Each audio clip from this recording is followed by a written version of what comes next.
Les amis, bonjour, j'espère que vous allez bien et que tout se passe pour le mieux pour vous. Aujourd'hui, on se retrouve pour quelque chose d'extraordinaire. Les amis, on revient sur du Naruto, nouveau manga, spin-off, Sasuke Retsuden.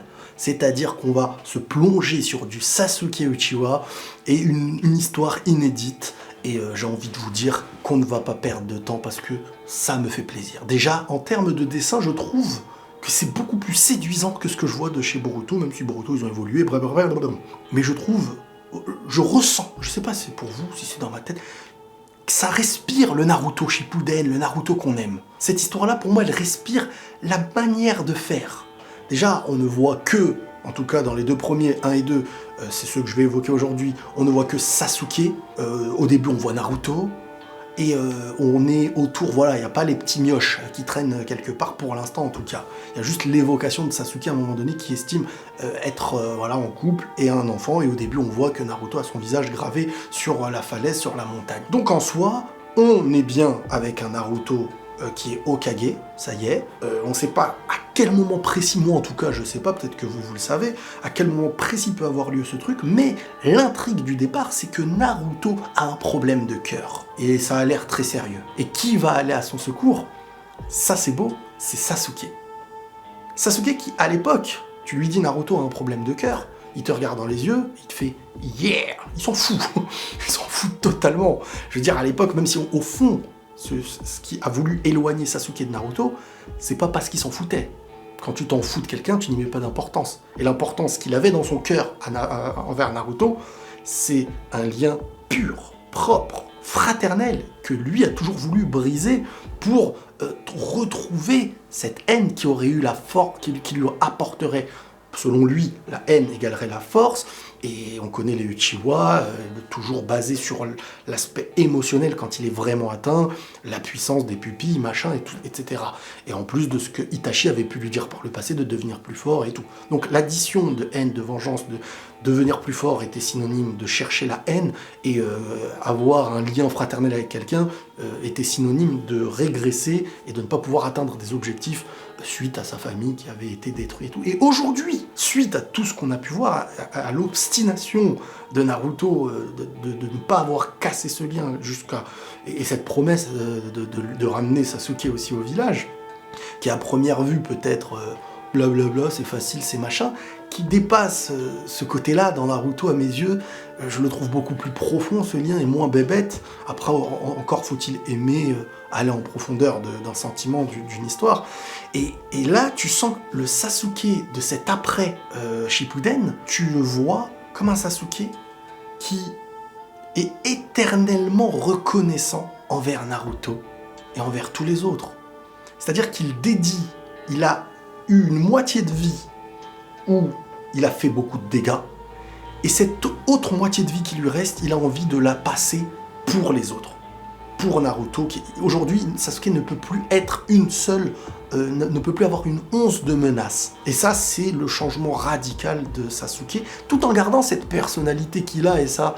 Voilà, parce que si demain t'as un Sasuke, salut les amis, ça va tout gâcher. C'est comme Vegeta. Vegeta a su devenir depuis très longtemps un personnage très gentil, très sympa, mais tout en gardant son côté un peu froid, et c'est même quand tu le vois sourire une fois, ou rigoler une fois, ou faire le clown une fois, que ça marque les esprits. Et c'est ça qu'il faut avec des personnages comme Sasuke. Il faut qu'on se souvienne d'un de ses sourires, il faut qu'on se souvienne d'une de ses larmes, qu'on se souvienne, et c'est ça qu'il faut garder avec le perso de Sasuke. Celui qui vient et qui écrit quelque chose de nouveau sur Sasuke, sans garder cet esprit, en plus de cette histoire et cette souffrance éternelle qu'il a au fond de lui, c'est ne pas respecter le personnage, son écriture et son histoire. Donc c'est Sasuke qui va partir à la recherche d'un remède au problème de cœur de Naruto, ce problème de cœur qui est aussi évoqué comme un problème que pouvait avoir eu par le passé le Rikudo Sennin.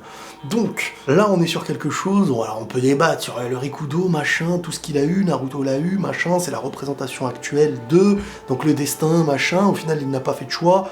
On a déjà discuté de ça, au contraire, Naruto a brisé un destin qui était d'une addition de combats, de ceci, cela. Donc il y a une part encore plus difficile de volonté et non pas quelque chose d'acquis comme ça que tu suis bêtement. On est donc sur un Sasuke qui, pour aller chercher ce remède, va devoir se diriger à Reidaku.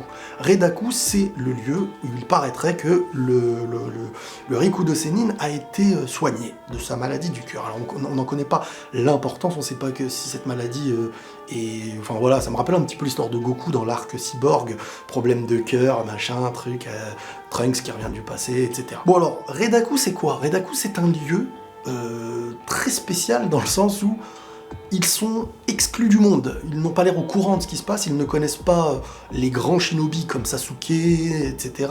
Pourtant, la grande guerre shinobi avait l'air d'avoir impacté, surtout avec Madara, un petit peu le monde entier de l'époque shinobi. Maintenant, est-ce qu'ils ont tout oublié maintenant? Est-ce que c'est vraiment un endroit fermé du monde? Ça existe partout, ces trucs-là, je veux dire... Il y a des lieux qui n'ont été touchés par aucune guerre et tout, et là on est en train de nous montrer que ce lieu-là a voilà, sa propre histoire, ses propres règles. Mais le Rikudo Sennin est déjà passé là-bas, et c'est là-bas qu'il a été soigné. Donc Sasuke va enquêter.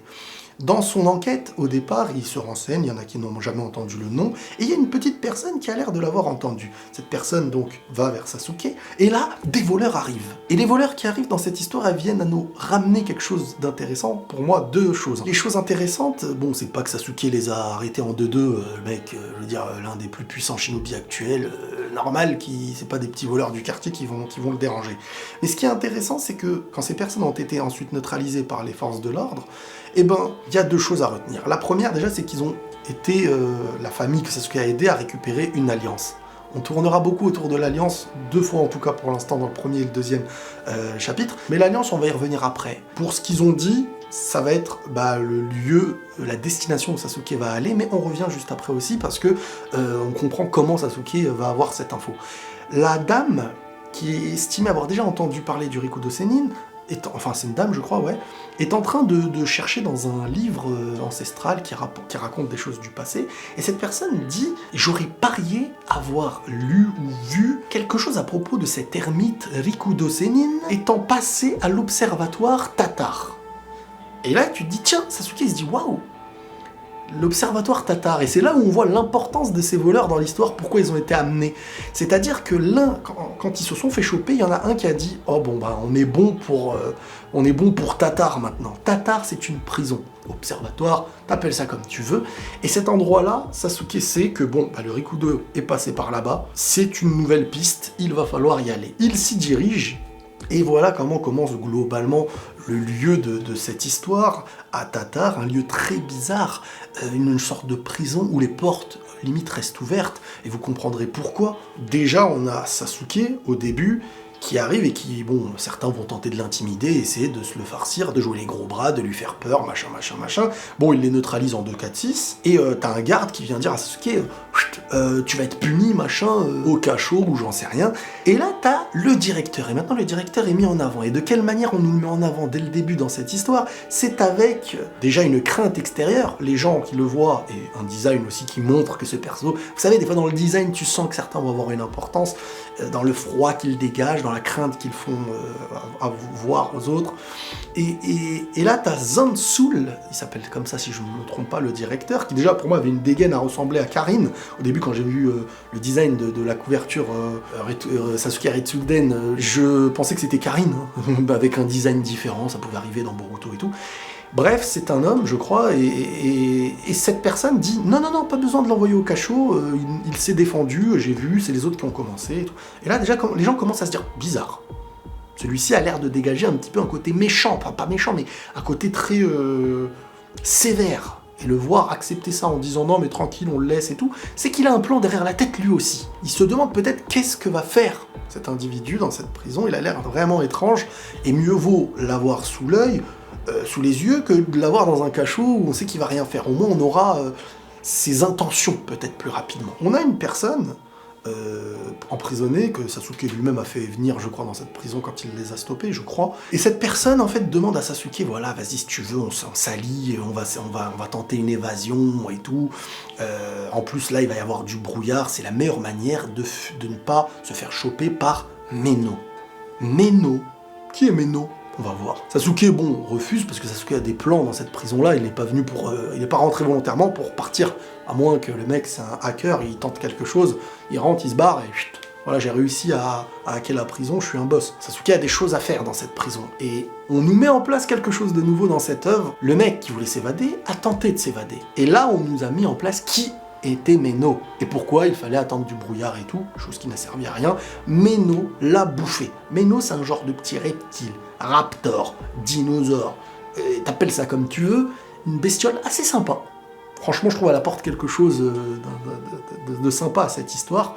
Un petit côté mystérieux, peur, machin. Et on comprend maintenant pourquoi les portes restent ouvertes. Parce que personne ne peut s'échapper et personne ne peut fuir ou la faire à l'envers à Meno. Et Sasuke se pose des questions sur ce Meno. Il se demande, tiens, c'est bizarre. Et l'écho qu'on entend par rapport à ce que Meno vient de bouffer, là, le mec qui voulait s'évader, il y a des gens qui disent, mais on se demande comment Zansoul a réussi à apprivoiser cette bestiole, quoi. Zansoul étant le directeur. Bref, petite parenthèse, à un moment donné, pendant qu'ils étaient à la mine et tout, il y a un détenu de la prison, un co-détenu, qui a une cloque à la main, qui s'éclate et il est content. Il se dit super, je vais pouvoir aller à l'infirmerie, il y a une nouvelle médecin, il y a un nouveau médecin, et elle est magnifique, et en plus elle est célibataire et tout. Et là c'est intéressant parce que médecin, Sakura sur la couverture de cette histoire. Sasuke qui réagit à comment tu sais qu'elle est célibataire? Et là on revient, et je vous l'ai dit, une deuxième fois sur l'alliance dans cette histoire. Sasuke qui se dit mais comment tu sais que la personne est célibataire et tout? Et la personne lui dit, bah on sait tous, toute personne qui est de Redaku sait qu'ici, qu'une personne qui se met en couple, bah met une alliance, quoi, tout simplement. Et donc là, qu'est-ce que ça veut dire? Ça veut dire premièrement que c'est Sakura. Je pense que Sakura est avec Sasuke ensemble pour enquêter sur place. Pour le petit côté mignon et beau de cette histoire, je pense qu'elle va se conclure avec Sasuke qui offre une alliance à Sakura. Ce qui serait encore plus beau, c'est que Sakura est actuellement une alliance au présent dans Boruto. Je sais pas si elle en a une, mais ça apporterait quelque chose un petit peu comme dans le film Tapion dans Dragon Ball, de Tapion qui donne l'épée à Trunks, et après, bien entendu, c'est pas canon. Mais ça met le clin d'œil à cette épée. Alors est-ce que c'est lui, est-ce que c'est pas lui? C'est à la fois lui et à la fois pas lui. Dans le film, c'est le clin d'œil qui est apporté. Mais en vrai, tu te dis, c'est pas logique au niveau de la chronologie, et j'en passe. Mais c'est un petit peu le clin d'œil qui pourrait être apporté à une œuvre qui, je ne sais pas si elle est canon, je pense pas, comme cet épisode, comme ce spin-off. Il y a des choses, canon ou pas, je veux dire, tu peux l'intégrer, ça colle, donc il n'y a aucun problème. Ça dépend de celui qui veut se le mettre dans la tête ou pas, comme quelque chose de cohérent à l'histoire ou pas. Mais ce serait cohérent et sympa si on apprend que c'est comme ça que Sakura a eu sa bague de Sasuke. Ça serait mignon, je trouve. Bref, Sasuke se pose des questions sur Meno. Moi, je vais pas vous mentir, quand je vois cette bestiole, je pense à Orochimaru. Déjà, reptile, Naruto, ne pas penser à Orochimaru, c'est quand même... surtout des bestioles flippantes comme ça, tu te dis, ça peut être une de ses créations. Bref, Sasuke va devoir enquêter encore une fois, cette fois en mettant un peu de côté le remède, mais plutôt en allant à la recherche peut-être de Meno ou de la prison, de se déplacer pour voir un petit peu certaines choses. Et là, bon, il gagne un pari à l'aide de son Genjutsu, et avec les dés, il a réussi à avoir le 3x1 qui lui permet ensuite de gagner, de faire un pari avec ses potes en leur disant, bon, vous surveillez, moi je m'en vais. Et là, il se confronte à Meno. Et là, c'est intéressant. Ah, j'ai bien aimé. Il se confronte à Meno, et il y a un beau duel, et Sasuke, bon, il a l'air surpris par le truc, et il se dit, tiens, déjà c'est bizarre. Et aussi, avant de sortir de sa prison, Sasuke n'avait pas un genre de laisser-passer. Un laisser-passer que ses co-détenus ont dit, non mais, bizarre, attention, t'as pas de truc, et Sasuke dit, non mais vous inquiétez pas, et l'autre il dit, oui mais c'est pas ça le problème. Et je pense que sans se laisser passer, peut-être que Meno t'attaque direct.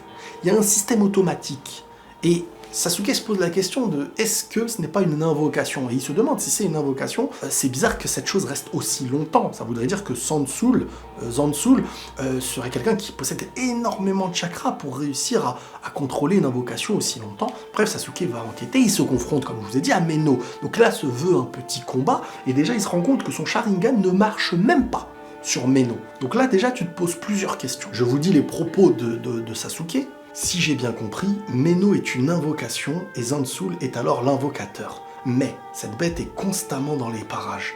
L'invocation dure bien trop longtemps. Zansoul a vraiment autant de chakras, ou alors c'est une technique d'invocation différente de celle qu'on connaît au pays du feu. Donc là, il y a un beau questionnement qui se pose par rapport à cette bestiole. Meno n'est pas affecté par le genjutsu, mais en plus de ça, Sasuke se bat avec lui, et à un moment donné, limite, il en fait un peu trop, il lui coupe les griffes, et limite, Meno, à un moment donné, même dans le duel, s'en va. Ça y est, boum, Sasuke repart, et il dit peut-être j'en ai fait un peu trop et tout. Le lendemain, le voilà à la mine, en train de bosser avec les co-détenus et tout, et là, il se dit, bon, j'en ai peut-être fait trop, machin, truc et tout. Et au loin, il voit Meno. Et qu'est-ce qu'il voit? Il voit que Meno, qui s'était fait couper des doigts, quoi, avec des griffes, ou des doigts, ou un peu des deux, il voit Meno avec ses griffes, tout à repousser, tranquille, sans aucun souci. Et là, juste derrière, Zansoul apparaît. Et Sasuke il se dit, bon, c'est le moment ou jamais, boum, il tente un genjutsu sur Zansoul qui ne fonctionne pas. Et là, on voit que Zansoul, il a des yeux de verre. C'est des yeux, mais qui, en fait, il a plus, en gros, l'usage de ses yeux ne fonctionne plus, et c'est juste quelque chose d'apparent comme des yeux, mais en fin de compte, donc il ne voit pas les yeux de Sasuke au final, et tu te dis, mais comment cette personne-là, étant aveugle au final, parce que sinon il aurait été touché par le genjutsu, comment arrive-t-il à autant contrôler, maîtriser ses espaces, et n'a pas besoin d'aide et là t'as Zansoul qui dit à Sasuke, on dirait bien que tu sais utiliser le ninjutsu, non? Mais n'espère pas pouvoir m'enlever Meno, je t'aurais prévenu. Et si c'est comme ça, je n'ai pas d'autre choix alors que de garder un œil sur toi. Garde ça bien en tête. Et c'est comme ça que ça se termine. Donc, Zansoul, qui est-il? D'où vient-il? Qu'est-ce que Meno? Alors moi je pense que Zansoul n'est pas le plus haut, le plus supérieur à tout ça.